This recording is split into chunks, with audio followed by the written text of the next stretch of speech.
Assalomu alaykum va rahmatullohi va barakat.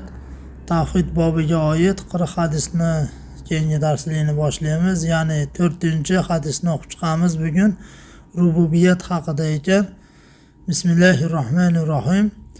Abu Hurayra roziyallohu anhudan rivoyat qilinadi. Abu Bakr roziyallohu anhu: "Ey Rasululloh, menga tong ottirganimda va kech kirgizganimda aytiladigan bir narsani buyuring" dedi.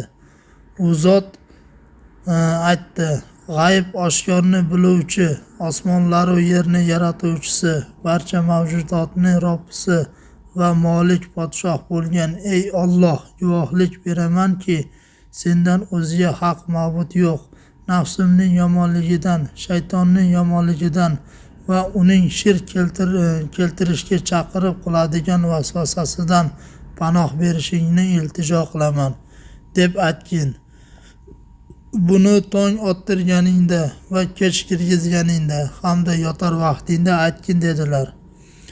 Termiziy, Abu Dovud va Dorimiy rivoyatlari ekan. Xo'p, shuning bilan shu hadisni shu yerida to'xtatamiz. Keyingi darslarda ko'rishguncha assalomu alaykum va rahmatullohi va barakat.